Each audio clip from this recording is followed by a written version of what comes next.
What's happening, guys? Silent Mike Super Training Gym here, answering more questions from Instagram, Silent Mike with 2Ks, Twitter, Silent Mike with 2Ks, and Snap, Silent MIK3. Before we get started, quick announcement. A little bit changed to the channel, but I got a schedule going, so I'm basically going to be releasing a video every other day. So if you didn't see a video yesterday, one's about to drop today. If you didn't see one today, one's about to drop tomorrow. Drop all my videos at 7 a.m. Pacific Standard Time. Hopefully you guys subscribe, like this video, follow along with me. Bunch of cool stuff, a bunch of traveling happening in 2017, so more vlogs coming, more instructional videos as always, and more training videos from me and all the homies I get to lift with. I'm excited, man. A lot of cool shit on the horizon. Let's get started.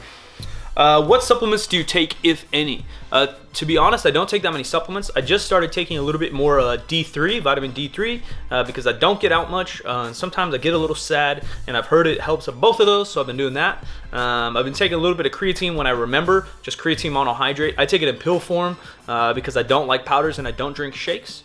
I take a lot of caffeine, which you could consider a supplement or a PED, and that's about it, my friends. I don't really take much else beyond that. Which deadlifting shoes do you suggest for sumo deadlifting for stability in the ankles? I use the Reebok CrossFit Lite TR, and I know they're hard to get, but if you check Amazon, I am talking to Reebok, seeing when they're coming back with them, but those are my favorite shoes. I'm lucky enough to have a couple of pairs, so I use those, and that's it. If I want to cut, should I do a push-pull legs routine? You know, a big thing for me is I don't think that when you cut, or full body, that was the question. Push-pull legs or full body when you're trying to cut. My biggest philosophy is when you're cutting is you're going to try to keep the same amount of volume and intensity and frequency as you did when you were bulking, that you created these muscles. So then now when you're losing weight, you're going to keep the stimulus the same. So then hopefully with the calorie deficit and maybe a little bit of cardio, you'll just burn the body fat off. So we do have some programs about that below, which leads me to the next question. How much time should I take between sets of bench on the Kaizen 12-week bench program? For those that don't know, I've teamed up with Omar and Bart Kwan, the two of my best friends, and we've created some programs for you guys. We're going to be creating more programs based on what you guys want to see, what goals you guys have. We made a 12-week bench program that allows you guys to really focus in on the bench. It does include squat and deadlift. I know that's a common question, but those are more kind of cruise mode where we're really blasting the bench and hopefully gonna help you guys hit some bench PRs. On the main sets of bench, squat and dead, in almost all my programs, almost all, at least the strength-based one, I recommend taking 2, 3, 4-minute breaks as long as you need to perform the next set optimally. So goal is always speed, technique, and perfection when we're working on the main lifts for powerlifting.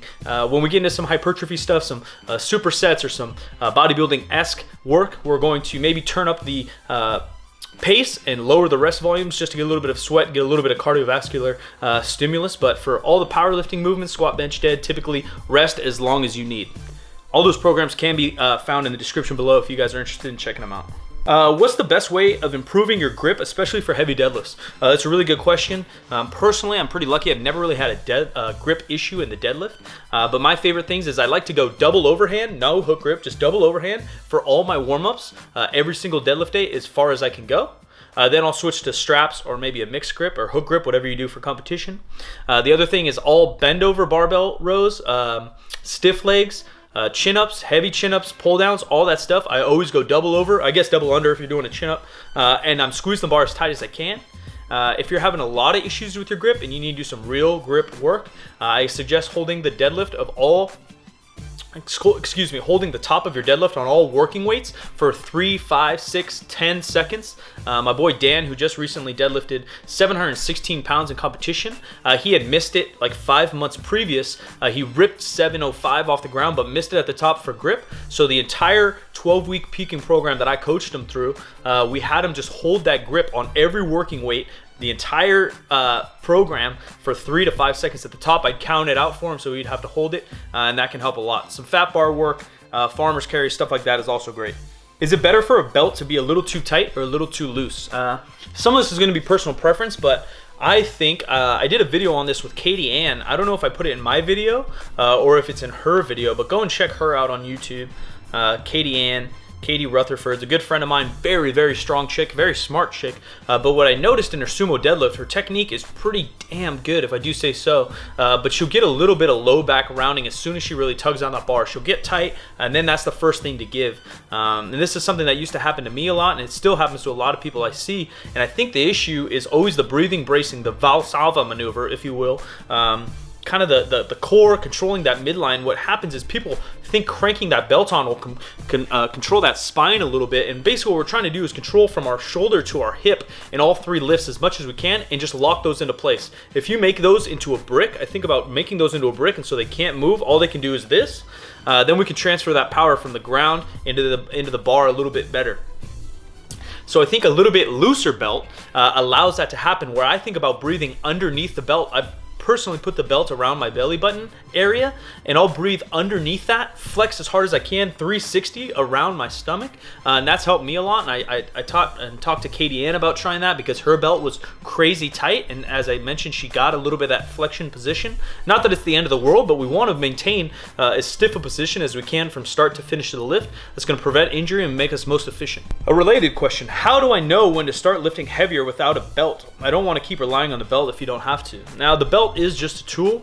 It does allow you to lift a little bit more weight often, but in all the research that I've heard about, all the experts that have talked to me, and my personal experience of myself and the people I work with, I think a belt's a great option. I don't see much of a reason to train without one. It allows you to flex your abs a little bit harder. Like I said, it does maintain that midline better.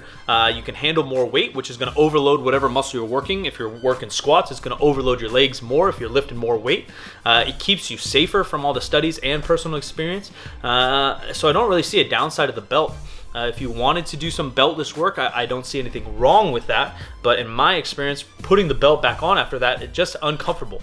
You know, you're trying to find, oh, I get 30 pounds from my belt. So if you hit a beltless PR, then you put on your belt, you expect to hit another PR belted. But I find out that's just not the case personally, and some of the people I worked with. So I use the belt almost every workout. What motivates you to go into the gym, and how can you create that drive? I've talked about motivation a lot.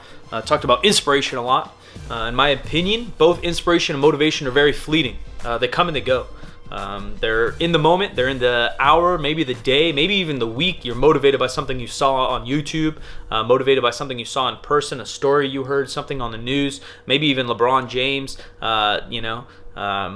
someone you see on TV, other sports, etc. But what drives me to go to the gym daily is just the passion. The passion that I have, number one, is to help people. Number one, I feel good about myself, and I'm the happiest when I've helped someone, even in the slightest or the big way, towards their goals, and I see the happiness that they get while achieving their goals. I mentioned this before, why I don't really compete in powerlifting, because the feeling I've gotten when I've hit a PR is literally half the feeling when I see someone and I know they're trying to bench something big, and I help them, guide them to that.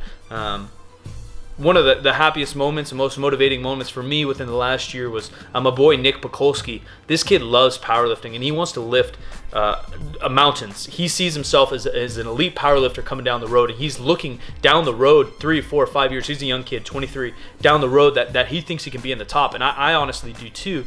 But I helped him with his programming into the last meet, and see the happiness on his face, because I chose a lot of my guys' weights and I don't tell them their attempts. And to see him turn around and see the number and then review it on video and see how he just crushed all 3 of his third attempts in that powerlifting meet, and just hug me afterwards and be so excited, that really has motivated me for the rest of the year to want to help as many of you guys as I can. Obviously, I won't be able to have that same interaction, although I wish I could, but I want to help program, I want to help give tips, I want to help motivate, inspire. Whatever I can do to help you guys towards your goal is what keeps me going with YouTube, keeps me going in life, and that's the number one thing I'm going to try to rely on going in 2017, is to always remember you guys, whoever's watching, remember my teammates, remember my friends, and always keep in the back of my head that I'm here to help you guys. I don't know if you believe in destiny, I don't know if I believe in destiny or whatever it is, but I think my goal, what I'm here to do, is to help you guys, so I'm going to do that as much as I can. I appreciate you guys. Silent Mike.